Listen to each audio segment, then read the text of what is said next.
While the first episode of this series can easily be described as both cringe and awful, the second episode is better characterized as tedious and boring. Although for some reason this episode is only 20 minutes long, which I think is the shortest episode of any Disney Plus series, or at least it's pretty close to being it. But what's worse is that there's only about 5 minutes of what I would even call somewhat meaningful content in the episode. The rest of it is just there to pad it out and extend the length. This isn't anything new. Disney does this sort of thing constantly with their other Disney Plus series, but even still, what happens here is quite excessive, even by the low standards set by Disney. You know, on second thought, considering just how awful this series is, maybe shortening the length of the episodes isn't such a bad idea after all. She-Hulk is bad. Episode 2. We begin with a couple of TV reports that discuss the events of the previous episode and how there was a fight in the courtroom. Jen is being treated as a hero and also gets her new hero name of She-Hulk, something that she really hates. She meets up with a friend to go to a bar where Jen proceeds to whine and complain about how the name of her character is derivative, and this is delivered in a not-so-subtle way of suggesting that she got the name because of masexism. Oh, not this again. This is all a fairly obvious and lazy way for the writers to once again try to inject some of their feminist nonsense, which is all the more absurd when you realize that the character of She-Hulk is quite literally a derivative character. I can't help but think that we can draw some interesting parallels here. Characters like She-Hulk, Captain Marvel, Ms. Marvel, Kate Bishop, female Loki, female Thor, and the upcoming Ironheart only exist because they are derivatives riding the coattails of other popular characters. After all, the derivatives I mentioned would be nothing if they couldn't leech off of the original characters, just as the writers on this show would be nothing, since they are not capable of creating anything original or interesting, and therefore they need to leech off of the intellectual properties of vastly superior authors and writers who came before them. That's not an opinion, it's a fact. Regardless, Jen has been in her Shrek form this entire time because that's what the people wanted to see at the bar. But then, for some reason, her boss shows up there. I don't know why he would go there to see her instead of just calling her into the office the following day or something. Anyways, whatever. He shows up at the bar in order to have an important, serious meeting with her, and he asks that she return to normal so that they can have a serious conversation. But again, none of this makes any sense because they should have had this conversation at the office. Now, it's important to note that Shrek has been drinking all night, and when she returns to normal, for some weird reason, all of the alcohol has an immediate effect on her, causing Jen to get instantly drunk. I'm a little nauseous, yeah. I guess this is supposed to be funny because the boss wanted to have a serious talk with Jen, but when she turns into her normal form,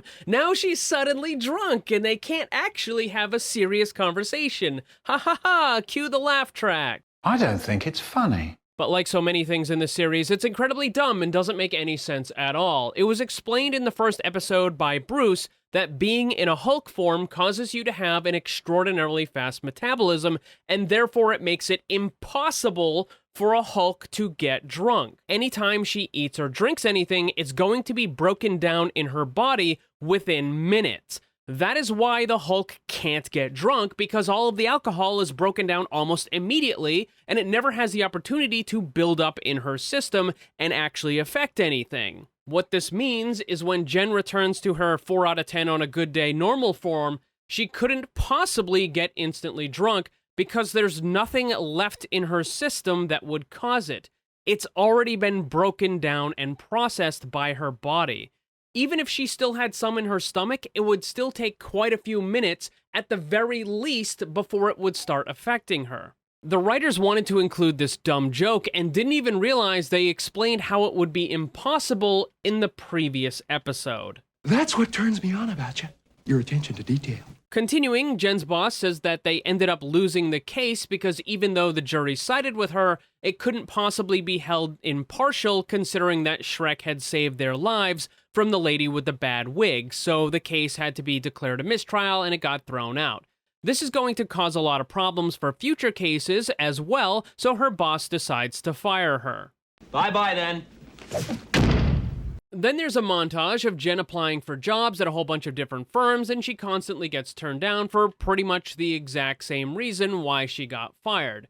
So sitting around and moping in her apartment, she gets an invitation to a family dinner where the episode will spend the next 3.5 minutes trying and failing, very much failing, to produce some comedy. That's because all of her family members are essentially one-dimensional stereotype characters, making all of the absurd cringe behavior that you would expect on any low-budget comedy. It's been done a million times before. It was barely funny the first couple times. It's definitely not funny this time. Whoa, this is worthless. The next day, Jen goes back to the bar, and this time it's a lawyer from the opposing side in her recent court case that shows up to talk to her. He's setting up a new division in his firm that will focus on people with superpowers, and he wants to hire Jen for that job. However, before he's actually able to fully explain everything, Jen quickly agrees without knowing all the details. When she arrives at her new office, she learns that she'll be required to be in the Shrek form all the time, and that her position in the company is also somewhat of a PR stunt, something that she's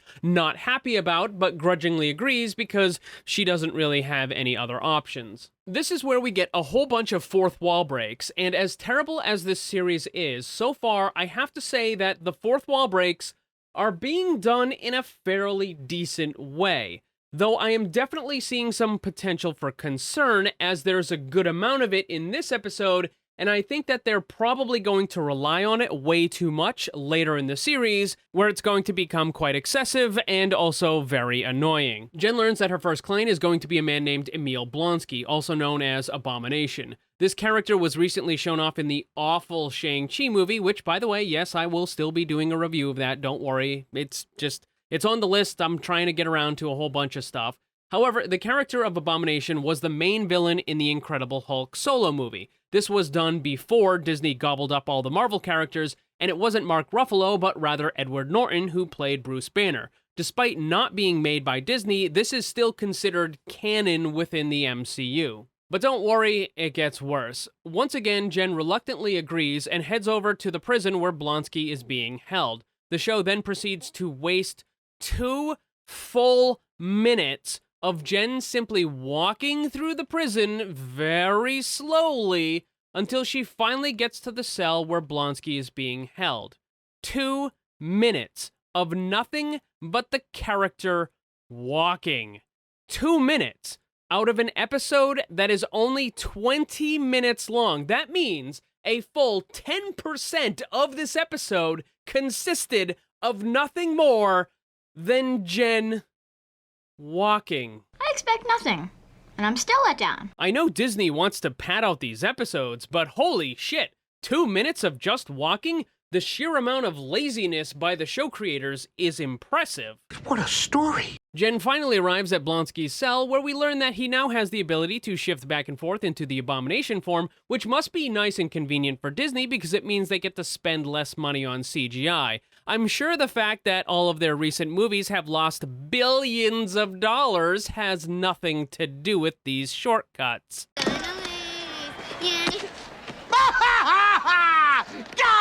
Unfortunately, we also learn that Blonsky has been turned into a joke of a character. He says that he's fallen in love with some pen pal and he wants to go and live with her and spend the rest of his life and blah blah blah. He's also a much better person, and he even went so far as to start writing poetry as apologies to every person he hurt while he was the Abomination. Nobody ever wanted to see that shit. However, he does make some fairly good arguments about his own situation. He talks about how he was essentially forced to take the faulty super soldier serum, which would eventually turn him into the Abomination. He brings up a valid point that at the time, the Incredible Hulk was rampaging and that it was his job to stop him, and he saw himself as the good guy trying to stop a monster from destroying a city. He also says that there were problems with the serum, which eventually led to him becoming the Abomination, and just like with the Hulk, he really didn't have much control over himself when he changed into that form. Excellent point. Now, it's not clear if he's doing all of this as an act or if he's serious about it, but it does seem fairly reasonable. Jen goes home and calls up Bruce. She's pretending like it's some sort of big conflict and she's trying to decide on what to do, But Bruce immediately sees through it and says that she's very obviously already convinced herself that she's going to take the job no matter what Bruce says. However, Bruce says that he doesn't actually have a problem with it because recently he received a letter from Blonsky as well as a very heartfelt apology program, and he says that their fight happened so long ago that it really doesn't matter anymore. Up until this point, the show has been horrendously unfunny, but I do have to give them a little bit of credit for this one joke that happens in this scene, because when Bruce is talking about his past, he says that it was many years ago and that he's a completely different person now. Literally. And this is obviously a reference to the fact that the character was being played by Edward Norton at the time. In response, Jen looks directly into the camera and gives a little bit of a forced laugh. And I try to be fair in all of my reviews, and I want to give credit where it's due. I thought that this actually was a clever little joke, so I guess congrats on doing this one thing properly. That was pretty good, Barry the Platypus. I gotta give you props on that one. The call between the two quickly ends as we see Bruce is on a spaceship and then he flies off to somewhere else in the galaxy. Jen calls her new boss and tells him there won't be any issues with her taking the case, and then he suggests that she turn on the news to see something important. When she does, there's a program displaying a video that shows Abomination when he was at that underground fighting ring during the Shang-Chi movie, and it also talks about how he must have broken out of prison to go there and do that. Jen looks directly at the camera and says, "Oh, that sucks," because obviously her situation has just gotten significantly more difficult. And that's the final part of the main episode. There's also a post-credit scene, but it's really dumb and doesn't add anything, so who cares? I was wondering if they were going to include the situation from the Shang-Chi movie or if they were just going to ignore it. The writers on this show have stated that they will not include anything that is in relation to the snap or the blip or whatever the hell you want to call it. They claim that the whole world has moved on and that it's not important to the show at all, which seems like a very weird thing to say because some of the upcoming MCU movies are going to be dealing directly with that issue.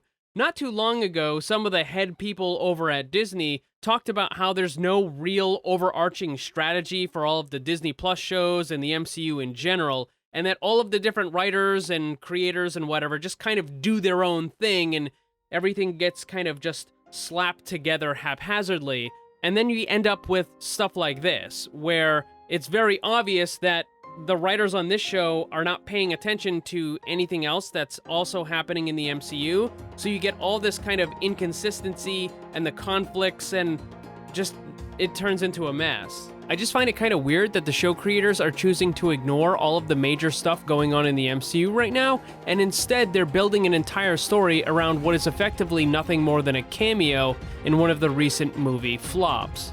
It's almost as if Disney hired a whole bunch of completely unqualified people based on a woke diversity quota, rather than trying to get people with actual talent. As I mentioned previously, most of this episode was just nonsense filler, and the important stuff could have been reduced down to 4 or 5 minutes. Realistically, this should not have even been an episode. They could have taken all of that important stuff and put it into a 4 or 5 minute extended trailer and just dropped it on YouTube as a teaser for the next episode. Everything else here was just a waste. But thankfully, that's the end of episode 2.